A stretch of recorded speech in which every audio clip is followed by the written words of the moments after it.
สวัสดีทุกคนเด้อวันนี้เราจะกลัวมอนมือที่เกาเด้อมอนใหญ่ขึ้น ใหญ่ขึ้นไล่หรือน้อยลูก หลาย ได้อ่ะเอาเกลือเลยลูกเกลือเลย บุษบาบึงนี่เลย มันมีตัวน้อยและตัวใหญ่ปนกันลูก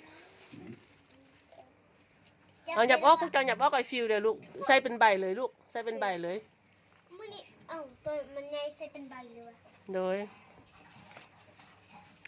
กับวันนี้เลยเด้อ โดยเอาลูกใบมักซิดามันบนใบมอนตีลูกเอาใบมักซิดาออกแม่ เอาแนว เนโกวาลีฟนี่เห็นบ่ตัวนั้นแนวออกลูกมันล่องเด็ดมาลูก โอเค จับมัน นี่ฝรั่งน้อยเลี้ยงมอนเด้อ มาจับได้บ่ ใส่เลยลูกใส่เลยมันหิวข้าวแห้งแล้วลูกมื้อนี้แยกได้ซ่องโฮเด้อเด้ซ่องโฮน่ะมื้อนี้แยกได้เนาะ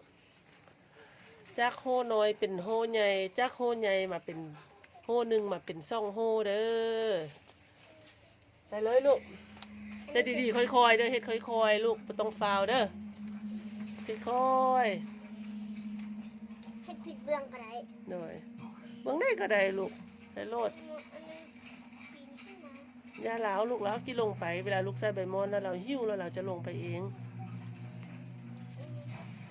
วันนี้ขึ้นมาแล้ว มื นี่ อได้แม่จะให้ลูกจับ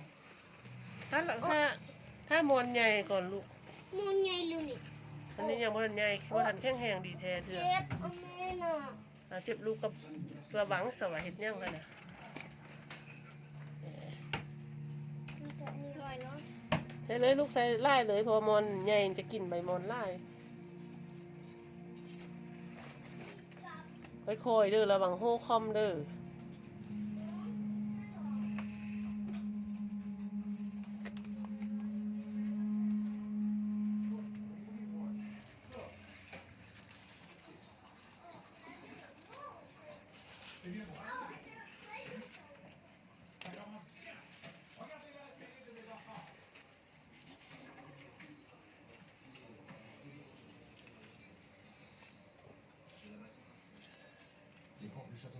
น้ำใหญ่แล้วก็มันจะเลยกินได้นะ แม่นมันใหญ่แล้วมันจะกินไล่เด้อลูกเบิ้งลูกเวลาลูกใส่ใบมอนนะลูกต้องเบิ้งเนาะว่ามันมีขาอันมันมีแมงมดบ่คันมีมดลูกต้องเอาออกเด้อลูกต้องฆ่ามดออกก่อนบ่ซั่นละมดจะมากัด ถ้าบ่มีแมงหมดมีที่ข้างในก็กิน แม่นี่ขึ้นแล้วเด้อ โดยขึ้นแล้วน่ะลูกขึ้นไหวขนาดเนาะคือจะหิ้วแหงเนาะเนี่ยขึ้นมาแล้วตัวหนึงนี่ขึ้นมาทุกคน นี่เห็นบ่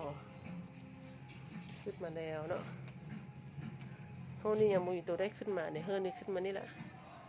ไอ้ฟิวจะเอาส่งใบนี้ นี่หลายๆอันนี้ นี่น่ะขึ้นมาหลายอันเนาะ อันนี้มีอันเดียวขึ้นมา แม่น่ะsay goodbye ได้ฟิลิป บายบาย มื้อนี้เจอกันใหม่มื้ออื่นมอนมื้อเท่าใดมื้อที่เท่าใด วันที่10 มื้อที่10เนาะโอเคบ๊ายบายแดนหน่อยนะโอเคบ๊ายบายแล้วเจอกันใหม่มื้ออื่นเด้อทุกคนเด้อเฮาพามาเบิ่งมอนนำกันเนาะมอนมือที่เก่าใหญ่อีหลีเนาะตัวใหญ่กินมอนเก่งๆเด้เด้โคตรใหญ่เลยทุกคนเห็นปะโอเคบ๊ายบาย